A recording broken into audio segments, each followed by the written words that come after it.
Hello, friends. I actually wrote something about this after seeing the first few episodes. Guys, never do that. Finish the anime. I always talk about finishing the anime. And I was like, well, I still stand by some of this stuff, so I'm gonna read out some of this stuff, right?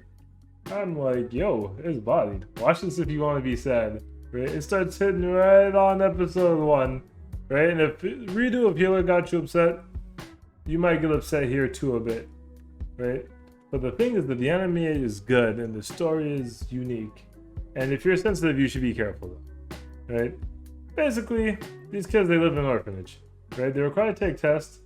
And other than that, they can do whatever they want with their time. People get adopted every few months.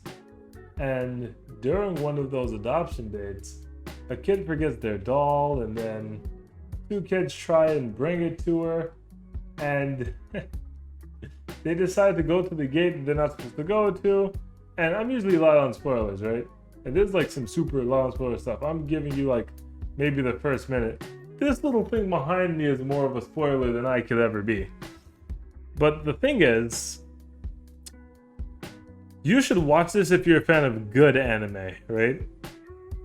If you like a more seriously toned anime, this is for you. The things that happen in this anime, the kids are smart. They make good decisions. And, not everyone's into that ecchi garbage, which just always been my favorite thing.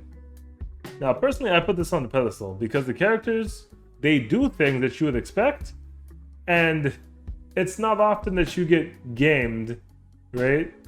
Most of the time, when a character does something, you look at it and you go, well, I can see why they did that.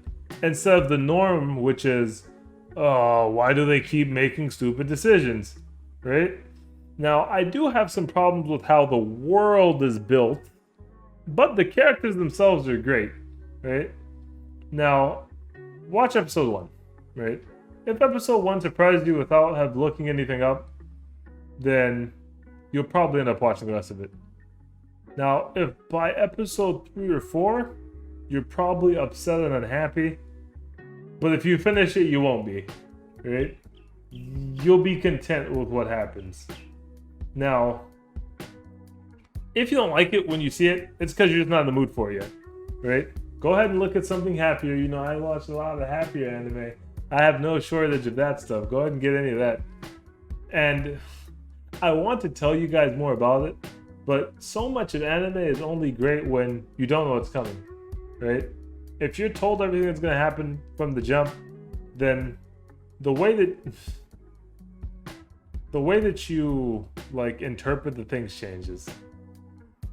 Anyway, before I talk too long about the subject, because I've covered most of my points, but basically, remember Madoka Magica, right? If you guys haven't seen it, go look at it. I keep telling people to watch that thing. That anime is full of cute magical girls, but the anime itself is serious, right? And the point to that is that anime isn't childish, and this one is another example, something like that, where there are lots of kids in the anime, and the anime is about kids, but that doesn't mean that's going to be a fun slice of life, a shonen hero story. It doesn't mean any of that, right? It doesn't mean that they'll be stupid. They just use kids as the medium this time. Anyway, that's all I have for you guys. If you guys like this one, let me know in the comments. If you didn't like it, let me know in the comments. If you guys have any other anime I should look at, let me know in the comments. See you guys soon.